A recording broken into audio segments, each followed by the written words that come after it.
আসসালামু আলাইকুম my lovely viewers, কেমন আছেন সবাই? আমি নাবিলা, আমার চ্যানেল নাবিলাস ব্লগস থেকে আপনাদের সবাইকে জানাচ্ছি ওয়েলকাম। আজকে আমি আপনাদের বাসার ছোট্ট সোনামণিদের জন্য একটা রেসিপি নিয়ে হাজির হয়েছি, যেটা কিনা বাচ্চাদের ওজন বাড়াতে অনেকটাই সাহায্য করে। আর আমি আজকে আপনাদেরকে এই সুজির রেসিপিটা দেখাবো। এটা আমি একটু ভিন্নভাবে তৈরি করি। এভাবে যদি আপনি তৈরি করে খান, এতে কিন্তু আপনার বাচ্চার কিন্তু ওজনটা তাড়াতাড়ি বৃদ্ধি পাবে। আমি আপনাদের সাথে A to Z সব কিছু শেয়ার করব, কিভাবে আপনারা এটা রান্না করবেন আর কিভাবে এটা বেবিকে খাওয়াতে হবে। আর শুরুতেই সবাইকে একটা রিকোয়েস্ট করে নিচ্ছি, যারা আমার চ্যানেলে নতুন আছেন তারা প্লিজ আমার চ্যানেলটাকে সাবস্ক্রাইব করে আমার বন্ধু হয়েই পাশে থাকবেন। আপনারা চাইলে কিন্তু আমাকে ফেসবুক পেজেও ফলো করতে পারেন, ডিসক্রিপশনে আমি লিঙ্কটা দিয়ে দিব। আশা করি আপনারা আমাকে ফেসবুক পেজেও লাইক দিয়ে আমাকে ফলো করবেন। সো কথা না বাড়িয়ে চলুন শুরু করা যাক। সো আমাদের এটা বানাতে লাগবে সুজি লাগবে, আর লাগবে দুধ আর একটা কলা। সো এই তিনটা জিনিসই কিন্তু আমাদের হয়ে যাবে। আমি এইখানে 3 টেবিল চামচ পরিমাণ সুজি নিয়েছি। আপনার বেবি যতটুকু খায় ঠিক ততটুকু পরিমাণে আপনি সুজি নেবেন। আর আমি এইখানে নিয়েছি দুধ, গরুর দুধ নিয়েছি। যেহেতু আমার বেবির বয়স এখন 3 বছর হয়ে গেছে, সো আমি তোকে গরুর দুধ খাওয়াই। বাট আপনার বেবির বয়স যদি 1 বছরের নিচে হয়, তবে আপনি কিন্তু ফর্মুলা মিল্কটা খাওয়াবেন। 1 বছরের নিচে বাচ্চাদের কিন্তু কখনোই গরুর দুধ দিবেন না। আর আমি এখানে একটা কলা নিয়েছি। অবশ্যই প্রতিদিন একটা করে বেবিকে কলা খাওয়ানোর চেষ্টা করবেন। অনেক সময় দেখা যায় বাচ্চাদের কোষ্ঠকাঠিন্যর অনেক সমস্যা থাকে। রেগুলার যদি আপনি কলা খাওয়ান, তাহলে কিন্তু এই সমস্যা থেকে সমাধান পাবেন। এখন আমি একটা প্যানে এইখানে ঘি দিয়ে দিলাম। আপনি কিন্তু ঘিয়ের বদলে এইখানে বাটার দিতে পারেন। আর ঘি আর বাটার কিন্তু এই দুটো জিনিসই কিন্তু বাচ্চাকে খাওয়ানো কিন্তু খুবই ভালো। ঘিতে কিন্তু ওমেগা 3 এবং ওমেগা 9 মতো কিন্তু অপরিহার্য ফ্যাটি অ্যাসিড সমৃদ্ধ। এতে কিন্তু ভিটামিন A, D, E এবং Kতে কিন্তু ভরপুর। ঘি কিন্তু শরীরের জন্য অ্যান্টিঅক্সিডেন্ট হিসেবে কাজ করে। ক্ষতিকারক যে র্যাডিক্যাল অপসারণ আছে, সেটা কিন্তু অপসারণ করতে সাহায্য করে।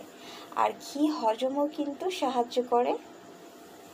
আর ঘি কিন্তু খাওয়ালে বাচ্চাকে কিন্তু হাড়ের বিকাশের আর ক্যালসিয়ামের উৎপাদনেও কিন্তু সহায়তা করে। সো আমি ঘির মধ্যে সেই সুজিগুলো দিয়ে জাস্ট 1 মিনিটের মতো একটু নেড়ে চেড়ে নেব। চুলার আঁচটা কিন্তু অবশ্যই কমিয়ে রাখবেন। কমিয়ে দিয়ে তারপর এটাকে জাস্ট 1 মিনিটের মতো হালকা একটু ভাজা দিয়ে নেব। এতে কি সুজির একটা কাঁচা গন্ধ যে থাকে না, সেটা চলে যাবে আর সুন্দর একটা স্মেল বের হবে। সো 1 মিনিটের মতো আমি এটাকে ভালো মতো একটু এভাবে নাড়াচাড়া করে ভেজে নেব। আর ঘি কিন্তু 6 মাস বয়স থেকে কিন্তু আপনি খাওয়াতে পারেন।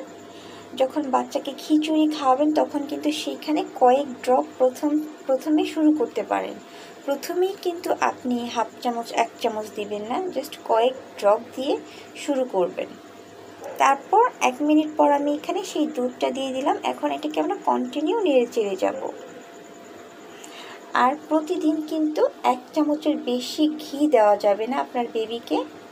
6 মাস থেকে কিন্তু আপনি ঘিটা দিতে পারেন।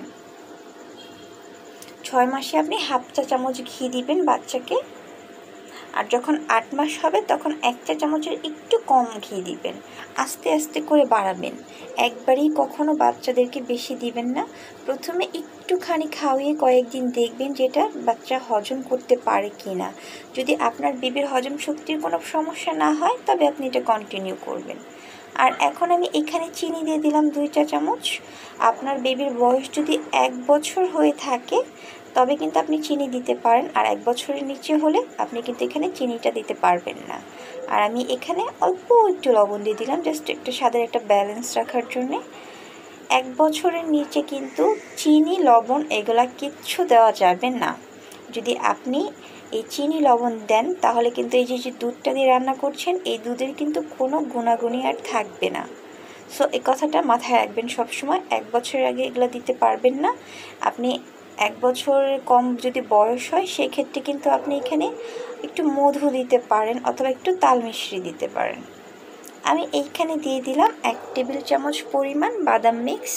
আপনার বেবির বয়স যদি 10 মাস হয়ে থাকে তাহলে কিন্তু আপনি এই বাদাম মিক্সটা খাওয়াতে পারেন। আমি এখানে কাজু বাদাম, কাঠবাদাম, পেস্তা বাদাম এই সমস্ত বাদাম একসাথে মিক্স করে নিয়েছি। জাস্ট 1 চামচ কিন্তু দিয়েছি।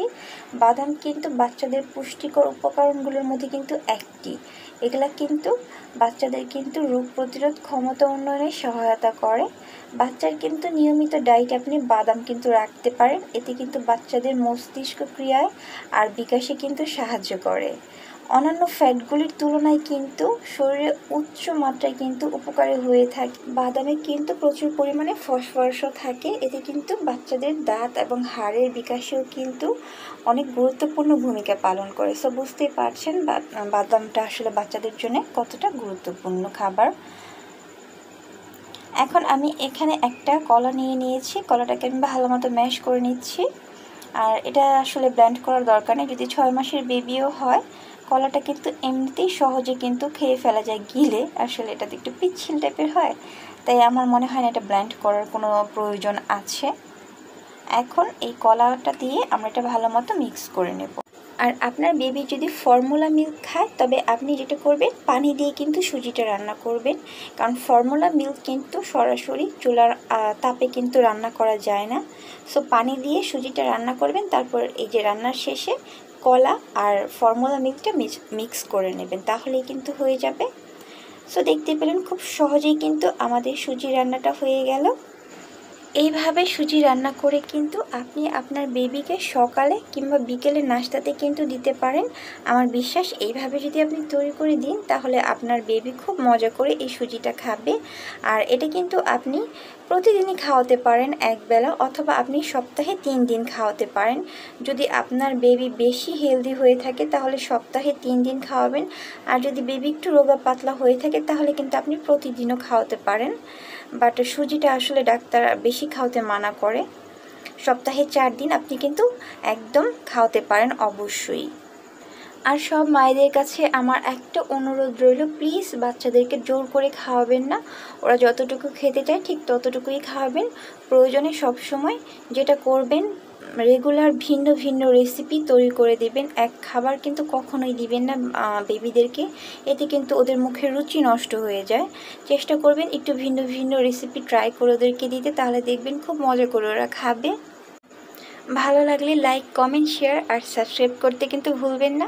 আশা করি আমার এই রেসিপিটা আপনাদের সবার কাছে অনেক বেশি ভালো লেগেছে। আজকে এ পর্যন্তই। সবার জন্য রইল অনেক অনেক দোয়া আর অনেক ভালোবাসা। আল্লাহ হাফেজ।